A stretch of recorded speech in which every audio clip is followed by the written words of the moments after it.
Masha had always believed that the most important things in life arrived without announcement. Not with fanfare or ceremony or the kind of dramatic music that films used to tell you something significant is happening. They arrived quietly, the way light arrives in a room when someone opens a door in another part of the house. You did not see the source. You only noticed, suddenly, that things were brighter than they had been a moment before. She was thinking about this on the evening she walked into the grand ballroom of the Volkov estate for the first time, carrying her knife roll under one arm and a list of dietary requirements for 47 guests in her coat pocket. She was not thinking about anything significant happening. She was thinking about the sauce she needed to start within the first 20 minutes or the entire timing of the evening would collapse. Her name was Masha. She was 34 years old. She had trained in 2 countries, worked in 4 cities, and had spent the last 3 years running the kitchen of a mid-sized restaurant in Moscow that had one review calling it quietly extraordinary, which was the only review she had framed and kept. She was not a famous chef. She was a good one, which she had decided long ago was the more durable achievement. She had been hired for this single evening through a catering agency. A private gala at the Volkov estate. 60 guests. 5 courses. A budget that told her immediately these were people for whom money was not a variable but a constant, as unremarkable and ever-present as air. She had done events like this before. She knew what they required. Precision, invisibility, and the particular discipline of caring deeply about food for people who were primarily using it as backdrop for conversation about other things. She did not expect anything to happen that she would remember. She was wrong about that. She had been in the kitchen for perhaps 40 minutes, organized and focused, her small team moving well around her, when she heard it. A sound from somewhere in the interior of the house, not the ballroom, not the catering entrance, but somewhere deeper inside, in the private part of the building that guests did not see. It was not a loud sound. It was the sound of something falling, and then a silence, and then a very specific kind of crying that she recognized without being able to immediately explain why she recognized it. She told her sous chef to watch the first course and went to find it. The hallway was long and cream-colored and very quiet. At the end of it, near a door that was slightly open, she found a small boy sitting on the marble floor. He was perhaps 6 years old, fair-haired, wearing a cream-colored sweater and dark trousers that suggested someone had dressed him carefully for an occasion he was not entirely part of. He was sitting with his knees drawn up and he was rocking very slightly and he was not crying loudly, he was making the sound of someone who has gone past the point of expecting comfort and is simply existing inside a feeling. A silver serving tray lay on the floor beside him, and a small bread roll, which had apparently been on the tray and had rolled a short distance across the marble. Masha stood in the hallway and looked at the boy. She had a friend whose daughter was autistic. She had spent enough evenings with that family to understand certain things that most people did not understand. She understood that the wrong response in this moment could make everything worse.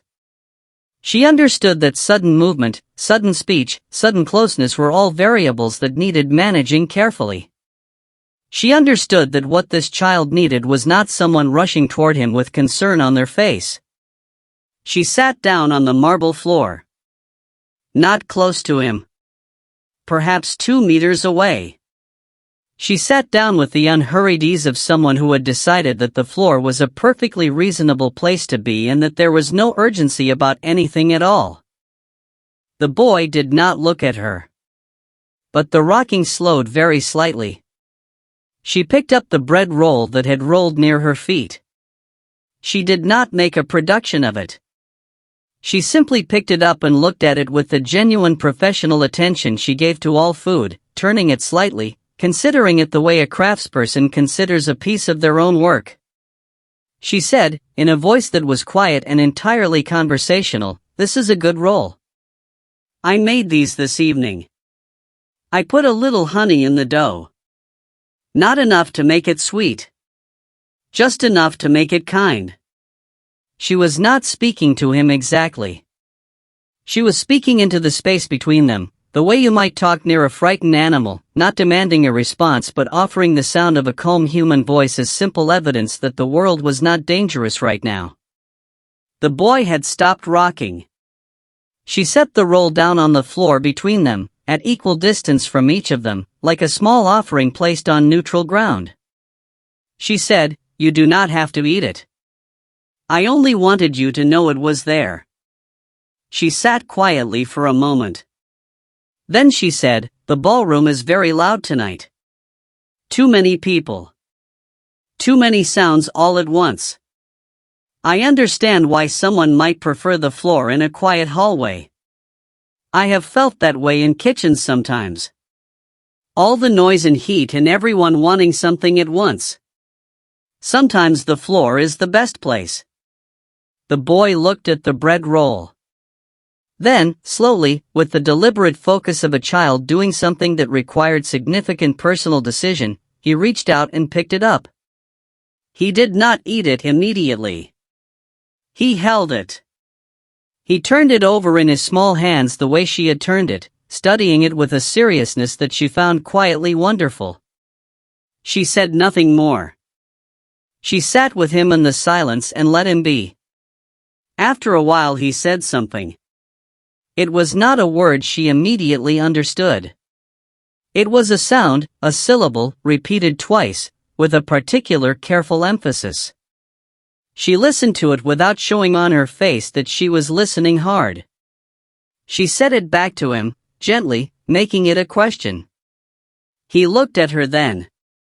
For the first time. His eyes were very blue and very direct in the way that children's eyes sometimes are when they have not yet learned to use their gaze strategically, when they simply look at you with full unfiltered attention, and it is both startling and humbling. He said the syllable again, and this time she understood it. It was the beginning of a word. It was the beginning of the word mama. She felt something move through her chest that she did not have a name for. She said, very gently, "Mama." "Yes." "Is your mama here tonight?" He looked toward the direction of the ballroom. She said, "Shall we find her?" He looked at her for a long moment. Then he stood up, still holding the bread roll, and he waited. She stood up too. She brushed off her chef's apron and she held out her hand, not grabbing for his, simply offering it, open, at his height, available if he wanted it. He took it. They walked down the hallway together, the chef and the small boy, and when they reached the entrance to the ballroom she looked through the doorway and found the woman she was looking for without difficulty, because there was only one person in that room who was not where she was supposed to be. She was standing at the edge of the gathered guests, a tall woman in a white evening gown, blonde hair loose, one gloved hand pressed to her mouth, looking toward the hallway with the particular expression of a mother who has been trying to find her child without causing a scene and is now trying to hold herself together with both hands. Her name, Masha would learn later, was Irina Volkova. Her husband was the owner of the estate and of a great many other things. She had spent 3 years taking her son Pavel to specialists in 4 countries. She had sat in offices full of careful professional kindness and had been given information that was accurate and compassionate, and that had not, in any of those offices, prepared her for the reality of loving someone whose world was built differently than her own. She had not heard Pavel say her name in 8 months. What happened next was not planned. Pavel walked through the entrance to the ballroom holding his bread roll, and he walked toward his mother in the room, which had been mid-conversation and mid-champagne, went quiet in the way rooms do when something real is happening in the middle of something performed. He stopped in front of her. He looked up at her with his very blue, very direct eyes. And then he said, in a voice that was small and careful and absolutely clear, "I love Mama." Irina Volkova's hand was still pressed to her mouth. For one moment she was completely still, the way people are still when something has happened that is too large to respond to at normal speed. Then her knees bent and she went down to the marble floor in her white evening gown without any concern for the gown or the marble or the 60 people watching, and she put her arms around her son and held him. The room was entirely silent.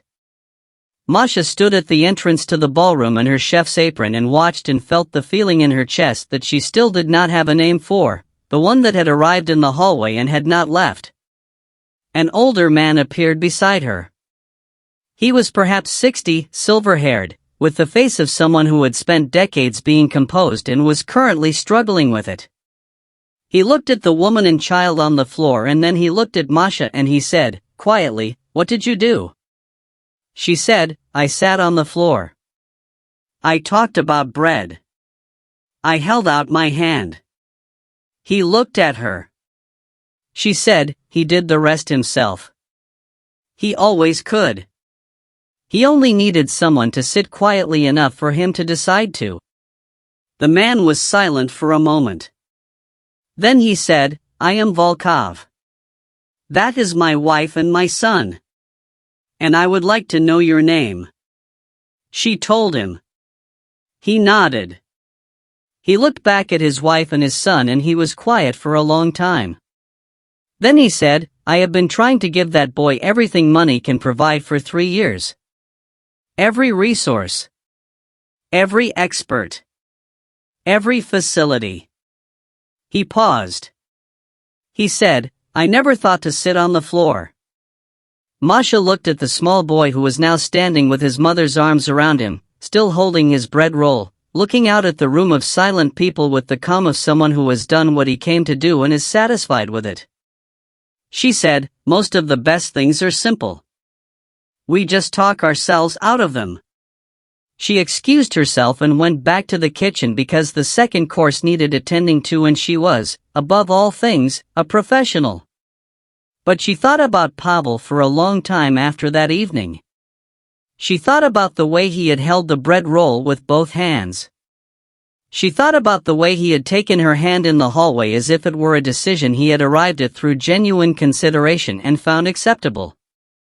She thought that there was a particular kind of intelligence that the world spent a great deal of energy failing to recognize, because it did not present itself in the expected forms, because it was not loud or linear or easily measured, but that was quietly extraordinary in ways that the expected forms rarely were. She thought that the most important things in life did indeed arrive without announcement.